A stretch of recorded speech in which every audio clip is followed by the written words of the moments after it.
Após o intervalo musical, retornamos com a segunda parte do programa Momentos Espirituais e daremos continuidade ao capítulo O Apóstolo da Samaria, que é o capítulo 10º da primeira parte da obra Há 2000 anos.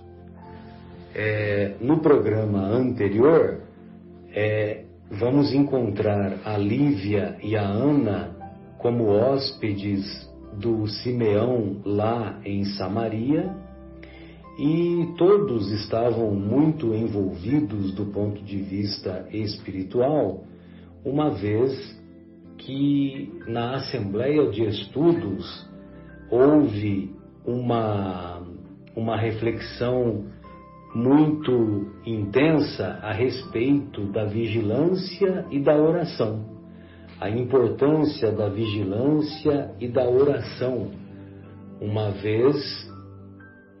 vez que os lobos se aproveitam, uma vez que os lobos rondam neste mundo o rebanho das ovelhas.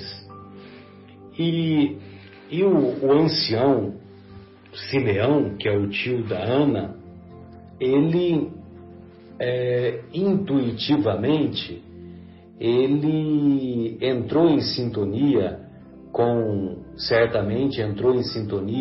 a espiritualidade, e a espiritualidade no seu íntimo revelou que ele estava prestes a demonstrar o seu testemunho a Jesus. E como ele já estava numa fase de muita evangelização em seu mundo íntimo, certamente ele teve a convicção de seguir essa intuição, de seguir os avisos que eram soprados aos seus ouvidos. Muito bem, ao mesmo tempo nós vamos encontrar Sulpício encontrando-se com Pilatos e pedindo para que Pilatos o autorizasse a demandar a região da Samaria em busca de notícias, e também para trazer para Cafarnaum, para trazer de volta a Lívia e a Ana, que lá se encontravam. Então, nós terminamos nesse momento, né, quando no diálogo o Sulpício diz para o Pilatos: sou eu agora quem vos pede humildemente a concessão dessas providências, ou seja, a providência de ir até a Samaria em busca da mulher com quem o Sulpício havia se apaixonado, porque ele havia se apaixonado pela escrava Ana, a mesma neta, a mesma sobrinha do Simeão. E evidentemente, né, a grande amiga de Lívia, embora fosse escrava da família Lentulus. Está bem, murmurou Pilatos com displicência, como quem faz um favor a servo de confiança. Concedo-te o que me pedes. Acho que o amor de um romano deve superar qualquer afeição dos escravos deste país. Podes partir levando contigo os elementos da tua amizade, sem te esqueceres, porém, de que devemos regressar a Nazaré de hoje a 3 dias. Não te bastarão 2 dias para esse cometimento? Mas, continuou o lictor maliciosamente, e se houver alguma resistência? Para isso levas os teus homens, autorizando-te eu a tomar as iniciativas necessárias aos teus propósitos. Em qualquer missão, jamais te esqueças prestar aos patrícios os favores da nossa consideração, mas aos que o não sejam, faze a justiça do nosso domínio e da nossa força implacáveis. Ou seja, o Pilatos estava ordenando o Sulpício que, se fosse romano ou do interesse do romano, que ele desse a proteção necessária. Agora, se não fosse romano ou não fosse do interesse do romano, que ele poderia fazer a justiça e usar da força implacável se fosse necessário. Na mesma noite, Sulpício Tarquínios escolheu os homens de mais confiança e, pela madrugada, 7 cavaleiros audaciosos puseram-se a caminho, trocando os ginetes fogosos nas paradas mais importantes em demanda de Samaria. O lictor encaminhava-se para a sua aventura como quem segue para o desconhecido, com o firme propósito de atingir os fins sem cogitar dos meios. Turbilhonavam-lhe no cérebro pensamentos condenáveis, afogando o coração inquieto e louco numa onda de anseios criminosos e indefiníveis. Ou seja, ele estava envolvido, naquela chama do desejo, naquela chama da paixão, e ele estava com o pensamento, vamos dizer assim, obcecado em busca agora da Ana, da escrava Ana, e ele não estava medindo os esforços necessários. Voltando, todavia, nossa atenção, diz o Emmanuel, no relato que ele diz, então agora ele vai voltar para outras personagens. Então diz assim: voltando todavia nossa atenção para a casa humilde do vale, vamos encontrar Simeão em grandes atividades naquela manhã inolvidável de sua vida. Após o almoço frugal, almoço baseado em frutas, organizadas todas as suas anotações e pergaminhos, depois de mais de 1 hora de meditação e preces fervorosas, e quando o sol anunciava a claridade,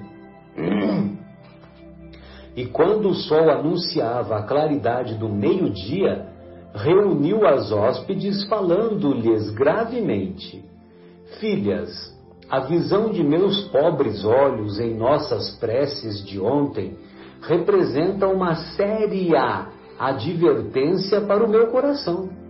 Ainda esta noite e hoje, durante o dia, tenho ouvido apelos suaves que me chamam, e sem explicar a justa razão deles, tenho o íntimo saturado de branda serenidade na suposição de que não deve tardar muito a minha ida para o reino. Bem, então nós observamos que o nosso querido Simeão estava tão sintonizado com os benfeitores espirituais, e essa sintonia trazia a certeza, a convicção no seu íntimo de que ele não tardaria para ir para o reino de Deus, não tardaria para ele desencarnar, não tardaria para ele estar diante de uma prova em que ele deveria dar ou oferecer o seu testemunho. Algo, porém, continua o Simeão, algo, porém, me fala ao espírito que ainda não soou a hora da vossa partida. E considerando o ensinamento do nosso mestre de bondade e misericórdia sobre os lobos e as ovelhas, devo resguardar-vos de qualquer perigo. É por isso que vos peço acompanhar-me. Ou seja, ele percebia que estava se aproximando o momento dele, mas que ele deveria proteger tanto a Lívia quanto a Ana.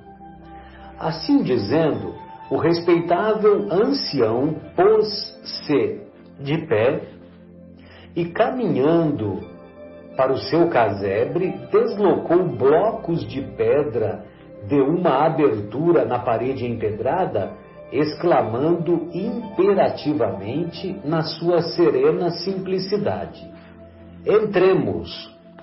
Mas meu tio, obtemperou Ana com certa estranheza, serão necessárias tais providências? Filha, nunca discutas o conselho daqueles que envelheceram no trabalho e no sofrimento. O dia de hoje é decisivo e Jesus não me poderia enganar o coração. Então vejamos a convicção e a serenidade desse discípulo de Jesus, que percebeu o perigo que corria a Lívia e a Ana e de maneira convicta resolveu dar-lhes a proteção necessária, ao mesmo tempo em que pressentia que se aproximava o seu sacrifício ou a sua aprovação. Seguiremos agora com a continuidade dos acontecimentos na voz do nosso querido Marcos. Bem, amigos, dando sequência então à leitura do livro, eu vou até voltar um pouquinho, né, no último parágrafo para linkar, né, Marcelo? O que acontece? O Simeão conduz Ana e Lívia para a sua residência. Então vamos lá. Assim, dizendo, o respeitável ancião pôs-se de pé e, caminhando para o seu casebre, deslocou blocos de pedra de uma abertura na parede empedrada, exclamando imperativamente na sua serena simplicidade: entremos. Então ele convida elas a entrar. Mas meu tio, obtemperou Ana com certa estranheza, serão necessárias tais providências, né? Ou seja, de mantê-las protegidas, né? Escondidas? Ele continua: filhas, nunca discuta o conselho daqueles que envelheceram no trabalho e no sofrimento. O dia de hoje é decisivo e Jesus não me poderia enganar o coração. Então ele já está vendo que algo irá acontecer, pressentindo, né? Mas será possível então que o Mestre nos vá privar de vossa presença carinhosa e consoladora? Disse a Ana, já imaginando que ele poderia ser executado. Exclamou a pobre rapariga, banhada em prantos, enquanto Lívia os acompanhava, sensibilizada, trazendo pela mão a filha estremecida. Sim, para nós, envidou o Simeão, né? Em serena coragem, mirando o azul do céu. Sim, para nós deve existir uma só vontade, que é a de Deus. Cumpram-se, pois, nos escravos os desígnios do Senhor. Nesse comenos, penetraram os 4 numa galeria que, à distância de poucos metros, ia dar num modesto refúgio, talhado em pedras rústicas, afirmando o ancião em tom solene. Há mais de 20 anos não entro nesse subterrâneo a pessoa algum. Há mais de 20 anos não abro esse subterrâneo a pessoa alguma. Recordações sagradas de minha esposa fizeram-me encerrá-lo ou fechá-lo para sempre, como o túmulo de minhas ilusões mais queridas. Mas hoje de manhã eu reabri resolutamente. Retirei os tropeços do caminho, coloquei aqui os apetrechos necessários ao descanso de um dia, pensando na vossa segurança até a noite. Esse abrigo está oculto nas rochas, junto das oliveiras, fazem ornamento do nosso recanto de orações, e não obstante parecer abafado, o ambiente recebe o ar puro e fresco do vale, como a nossa própria casa. Então ele estava levando elas para um local seguro, um esconderijo, né? Que ele não entrava há muito tempo. Ficai aqui tranquilas. Alguma coisa me diz ao coração que estamos atravessando horas decisivas. Trouxe o alimento preciso para as 3, durante as horas da tarde, e caso eu não volte até a noitinha, já sabem como mover a pedra, a porta empedrada que dá para o meu quarto. Daqui ouvem os rumores das cercanias, o que vos possibilitará a compreensão de qualquer perigo. Ou seja, daqui você vai ouvir tudo o que está acontecendo aí fora. E mais ninguém conhece esse refúgio? Perguntou Ana, ansiosa. Ninguém, a não ser Deus e os meus filhos ausentes. Lívia, profundamente comovida, ergues então a voz do seu sincero agradecimento. Simeão, disse ela, eu que conheço a têmpera do inimigo, justifico os vossos temores. Jamais esquecerei vosso gesto paternal, salvando-me do verdugo impiedoso e implacável. Ela diz que eu que conheço a face do inimigo, sei como ele é, né? Continuando. Senhora, não agradeçais a mim, que nada valho. Olha aqui, humilde, né? Agradeçamos a Jesus os seus desígnios preciosos no momento amargo das nossas provas. Arrancando uma pequena cruz de madeira tosca das dobras da túnica humilde, entregou-a à esposa do senador, exclamando em voz serena: só Deus conhece o minuto que se aproxima, e a esta hora pode assinalar os derradeiros momentos do nosso convívio na terra.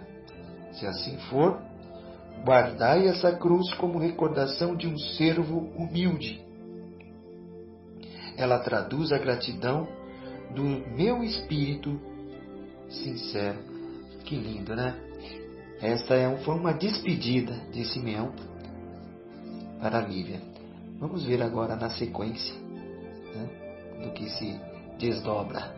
Grande abraço a todos. Fiquem com Deus. Muito obrigado, Marcos. Mauro, como se dá a continuidade dos acontecimentos desse capítulo? Boa tarde mais uma vez. Então vamos lá, dando continuidade na leitura do livro, de onde o Marcos parou.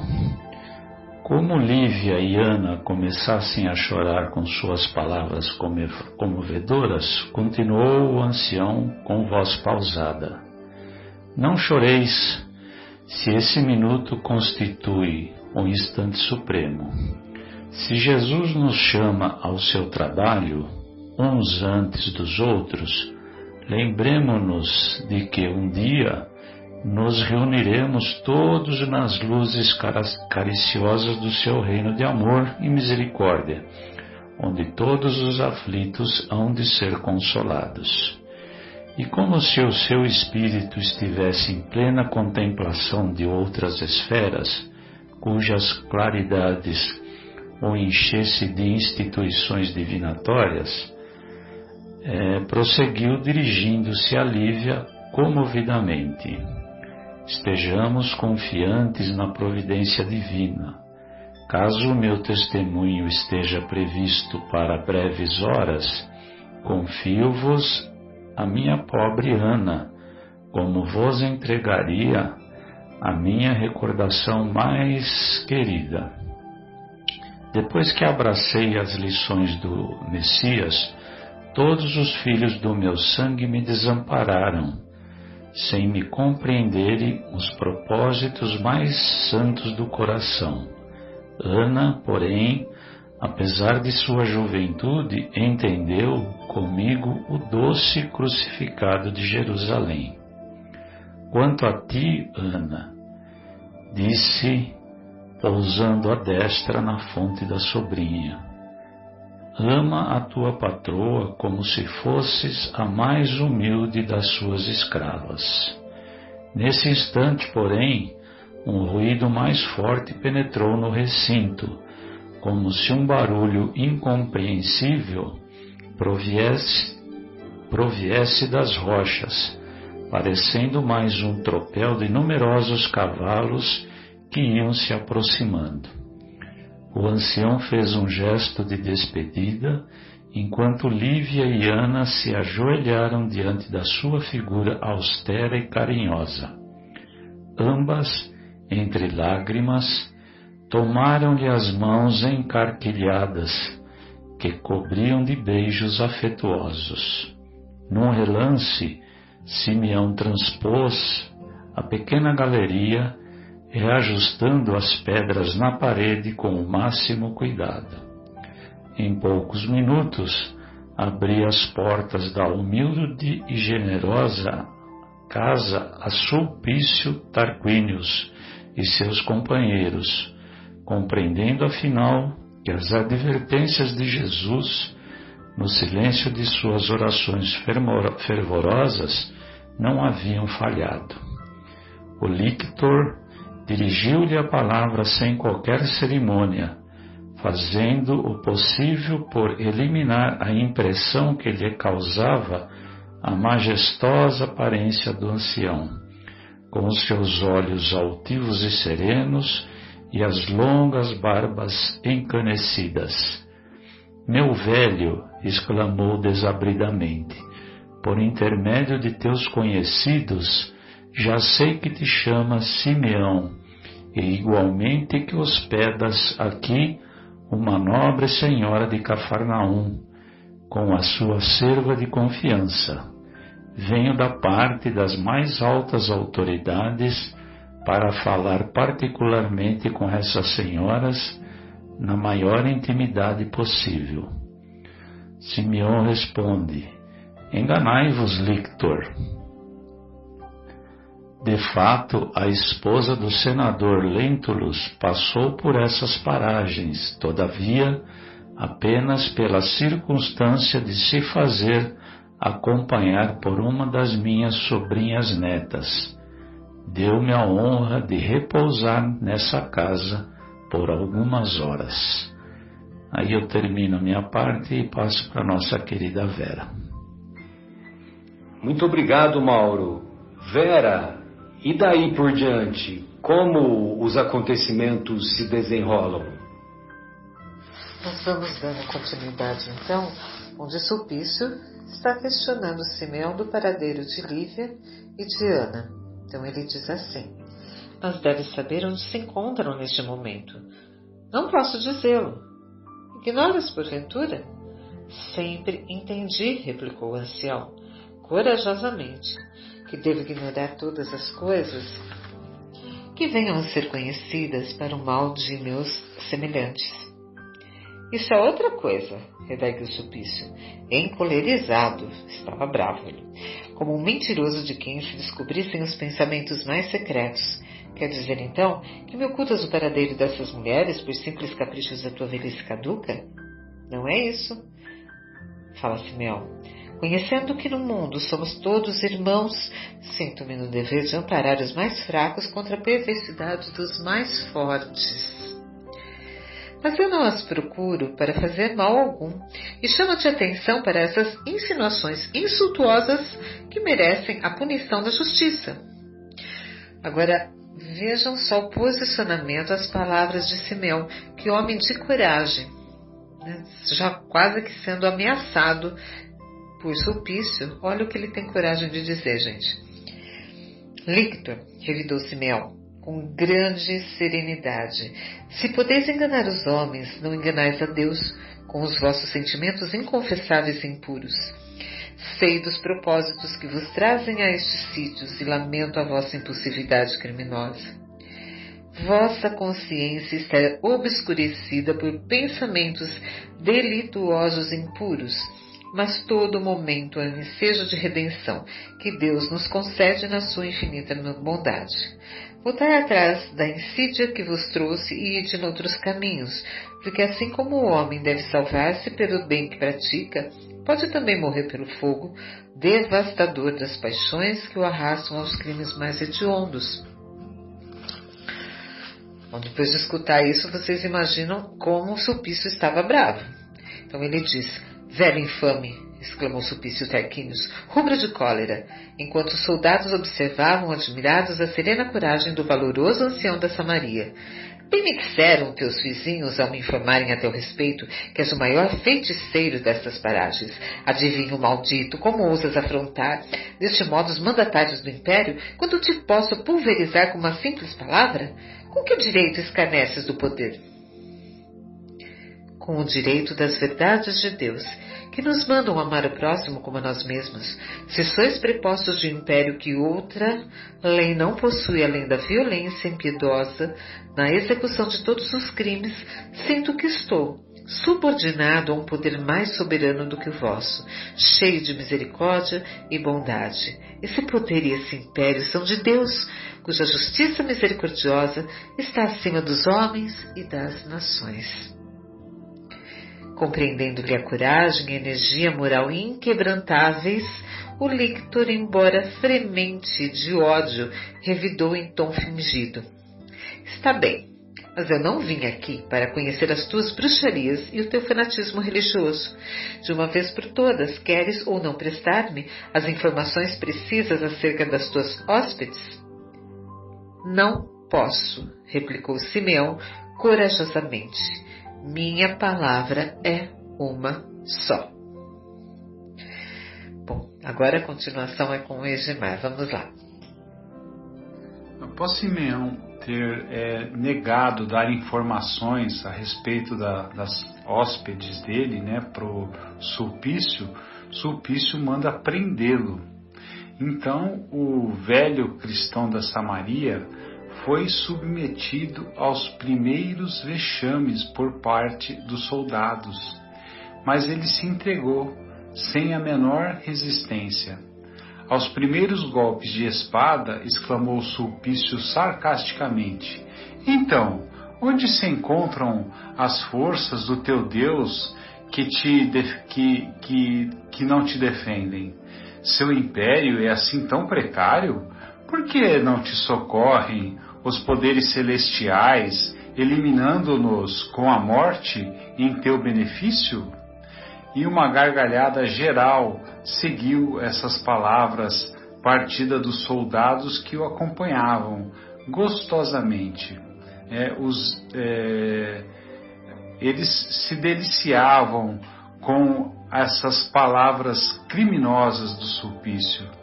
Simeão, todavia, tinha as energias preparadas para o testemunho da sua fé ardente e sincera. De mãos amarradas, pôde ainda revidar com a serenidade habitual: Lictor, ainda que eu fosse um homem poderoso como teu César, nunca ergueria a voz para ordenar a morte de quem quer que fosse à face da terra.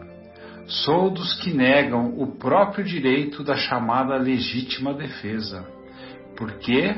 Porque está escrito na lei que não matarás, sem nenhuma cláusula que autorize o homem a eliminar seu irmão, nessa ou naquela circunstância. Toda a nossa defesa nesse mundo está em Deus, porque só Ele é o Criador de toda a vida, e somente Ele pode pôr e dispor de nossos destinos.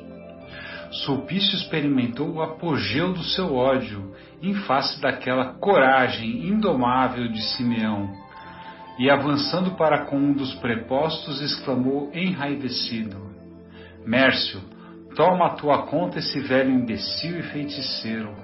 Guarda-o com atenção e não te descuides. Caso tente fugir, mete-lhe o chanfalho. O venerável ancião, consciente de que atravessava as suas horas supremas, encarou o agressor com heróica humildade. Só lembrando aqui, o que é chanfalho. Chanfalho é uma espécie de espada, de arma, Sulpício e os companheiros invadiram-lhe a casa e o quintal, expulsando-lhe uma velha serva, a palavrões e pedradas. No seu quarto encontraram as anotações evangélicas e os pergaminhos amarelecidos, além de pequenas lembranças que guardava em memória dos seus afetos mais queridos. Todos os objetos de suas recordações mais sagradas foram trazidas à sua presença e foram quebrados sem piedade. Perante seus olhos serenos e bons, dilaceraram-se túnicas e papiros antigos entre sarcasmos e ironias revoltantes. Terminada a devassa, o lictor, de mãos nas costas, examinando intimamente a melhor maneira de arrancar-lhe a desejada confissão sobre o paradeiro de suas vítimas, andou pelas adjacências mais de 2 horas, voltando à mesma sala onde interpelou novamente. Simeão, disse ele com interesse, satisfaz os meus desejos e te concederei a liberdade. Como se Simeão pudesse ser comprado, Que era o que Sulpício estava esperando. Então vamos deixar aqui para o nosso próximo companheiro continuar aqui essa maravilhosa obra. Um abraço a todos. Beleza, Egimar, muito obrigado. Fábio, como que se dá o desenrolar dos acontecimentos depois da fala do nosso querido Egimar? Bom, gente, então boa noite. Continuando com os nossos comentários, logo após o nosso querido Egimar, nós vimos que o Sulpício então invadiu a casa do Simeão e começou a trazer todos os objetos de estima dele, de recordações, de ilusões, de sonhos, e começou a quebrar, destruir tudo na frente dele. Como se isso fosse realmente muito importante para uma pessoa que está absolutamente espiritualizada. Aí o livro começa assim, então. Todos os objetos de suas recordações mais sagradas foram trazidos à sua presença, onde foram quebrados sem piedade.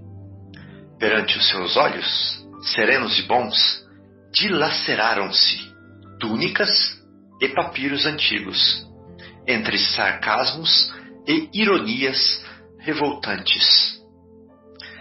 Terminada a devassa, o lictor, Sulpício, de mãos nas costas, examinando intimamente a melhor maneira de arrancar-lhe a desejada confissão sobre o paradeiro das suas vítimas, andou pelas adjacências mais de 2 horas, voltando à mesma sala onde o ancião estava preso, amarrado, e o interpelou novamente. Então ele ficou 2 horas caminhando ao redor da casa e meditando, pensando no que fazer com esse homem para que ele falasse. Daí ele voltou lá e perguntou para o Simeão outra vez: Simeão, satisfaze os meus desejos e te concederei a liberdade. Por esse preço, toda a liberdade me seria penosa, disse Simeão. Deve preferir-se a morte a transigir com o mal. Ou seja, eu prefiro morrer do que ser conivente contigo no mal. Assim respondeu o ancião com a mesma coragem. Sulpício rilhou os dentes de fúria, ao mesmo tempo que gritava possesso de raiva. Miserável, saberei arrancar-te a confissão necessária.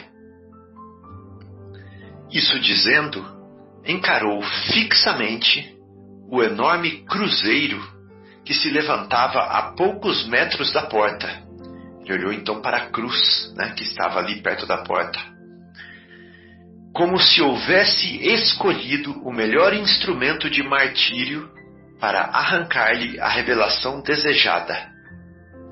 Dirigiu-se aos soldados em voz sortuna, então: amarremo-lo à cruz, como o mestre das suas feitiçarias, recordando-se dos grandes momentos do Calvário. O ancião deixou-se levar sem nenhuma relutância, agradecendo intimamente a Jesus pelo seu aviso providencial, a tempo de salvar das mãos do inimigo aquelas que considerava como filhas muito amadas. Então, mesmo assim, ele ainda agradeceu a Jesus por ter tido a chance de salvar as 2 moças e de ter, como o Cristo, a oportunidade do testemunho. Num ápice, os soldados o amarraram na base do pesado madeiro, sem que a vítima demonstrasse um único gesto de resistência. Avizinhava-se o crepúsculo, e Simeão recordou que, horas antes, sofria o Senhor com mais intensidade. Então ele se transportou para a sexta-feira, a véspera da Páscoa, e lembrou que um pouco antes do horário em que ele mesmo estava indo para o martírio, Jesus também foi para o martírio. Avizinhava-se o crepúsculo, e Simeão recordou que horas antes sofria o Senhor com mais intensidade ainda. Em prece ardente, suplicou ao Pai Celestial ânimo e resignação para o angustioso transe. Então ele sabia que ele realmente ia passar para o outro lado ali. Por isso ele chama isso de angustioso transe. Emmanuel chama de angustioso transe. Lembrou-se dos filhos ausentes, rogando a Jesus que os acolhesse no manto de sua infinita misericórdia. Cuida deles, Jesus. Foi nesse ínterim que, amarrado à base da cruz pelos braços, pelo tronco e pelas pernas, então veja, ele não estava crucificado, ele estava amarrado na base da cruz, pelos braços, pelo tronco e pelas pernas. Viu que se aproximaram alguns dos companheiros de suas preces habituais, as mesmas pessoas que iam lá todos os dias, na hora do crepúsculo para as orações. Como nós vamos às casas espíritas, como nós vamos aos nossos templos, para as reuniões do crepúsculo, os quais foram logo detidos pelos soldados e pelo chefe implacável. Então todos que chegavam ali eram detidos, eles não podiam mais sair.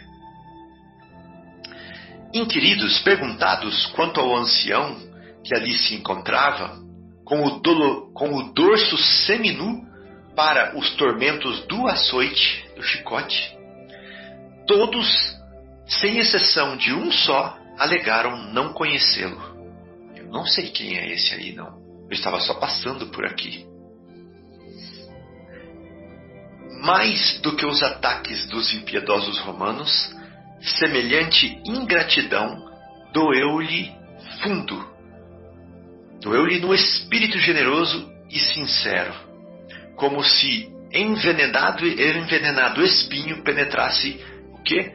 Não o corpo, o coração, os sentimentos. Aonde estão eles, né? Que vinham aqui rezar comigo agora. Ninguém me apoia mais, todo mundo nega. Todo mundo quer salvar a si próprio. Todavia, recompôs imediatamente as suas energias espirituais. Não ficou na lamentação, no julgamento, nem na condenação. Colocou-se de volta, de pé, né? Em pensamento, em sentimento.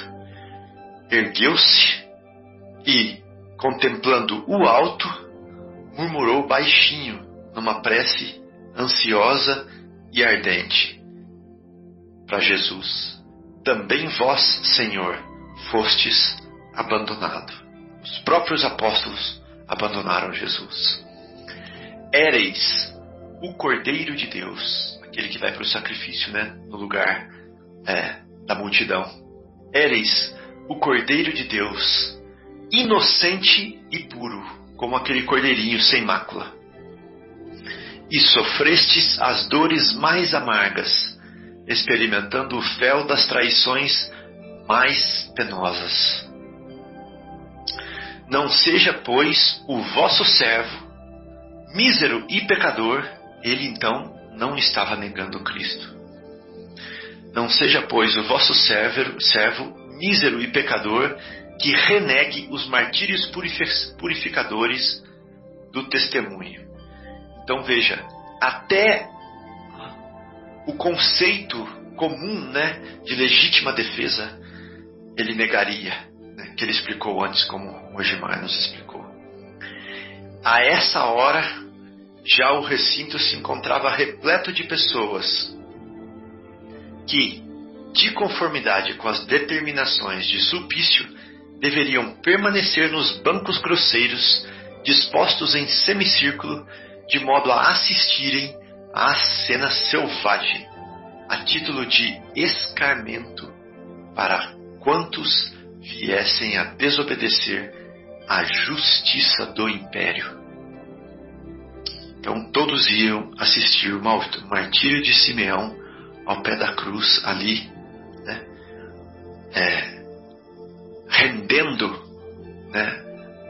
rendendo-se à força do império, que ia, entre aspas, fazer justiça ali. Bom, então esse é o nosso trecho, e espero que daqui possamos retirar as meditações necessárias para que nós também, quando chegar a nossa hora, possamos baixar as guardas, baixar a defesa agressora, né? E também, como Simeão, nos render como cordeiros em nome de Jesus. Que um dia nós possamos chegar também a esse estado de espírito. Que assim seja. Após as considerações do nosso querido Fábio, encerramos o programa Momentos Espirituais e desejamos que essas reflexões possam ser úteis para a evolução espiritual de cada coração que nos acompanha, que nos ouve ou que nos ouvirá em qualquer tempo. Grande abraço, até mais.